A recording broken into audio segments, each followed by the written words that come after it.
We are here videotaping a demonstration of how to dissect a cockroach and remove the intestine with the Malpighian tubules intact. So I have collected a cockroach from the bin, and he is in this plastic container. And the first thing we want to do is put the cockroach on ice to anesthetize it. And so I'm going to fill up a beaker about half full with ice, and then grab the cockroach with my large forceps, and I'm going to put it on the ice and then add more ice on top while I continue to hold the cockroach down. If you let go of it too early, it is not going to be cold enough to slow it down, and it'll climb up out of the ice. So hold it there until it looks like it's not moving anymore. And I don't think we can even see it now, but it's right here. And you can tell that it's cold enough that it's not moving. So we are going to stop taping now, and then we'll join you in 5 minutes after it's been completely anesthetized. Okay, it's been 5 minutes and we're back. And so I'm uncovering the cockroach that we had previously anesthetized. And I've got a paper towel spread out, and I'm just going to do my dissection on the paper towel.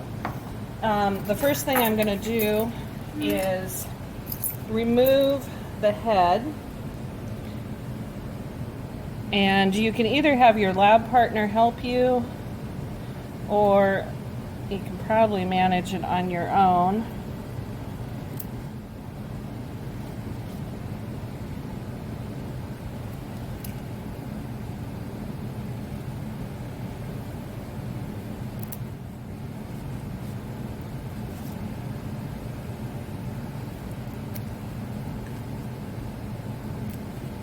Okay, and if it seems like the legs are going to be in the way, you can remove those. On a smaller juvenile cockroach, it might not be necessary.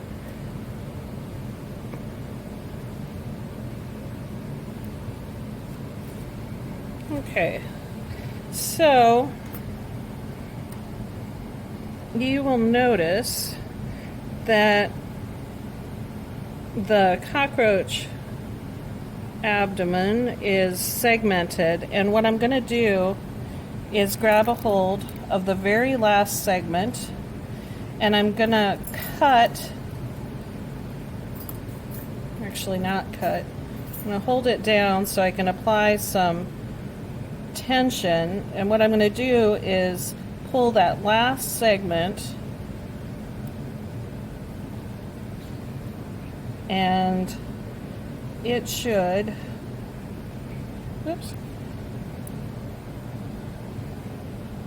pull away from the body, and the gut should be attached to that segment.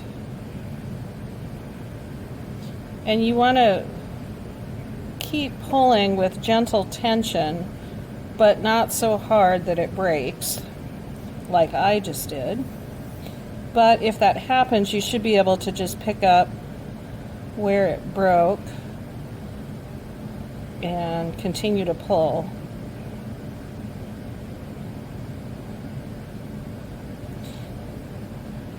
We're getting close to where the Malpighian tubules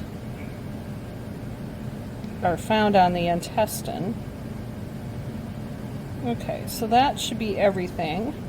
And I have a small dish that I've already prepared with some saline, and I'm going to put this in there immediately because I don't want the intestine and the Malpighian tubules to start to dry out.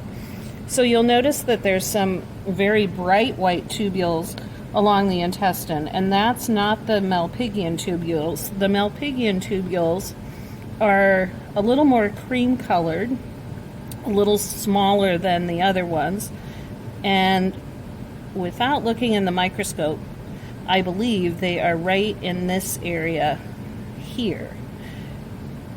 And your next step is going to be to take this over to the microscope and look for the tubules.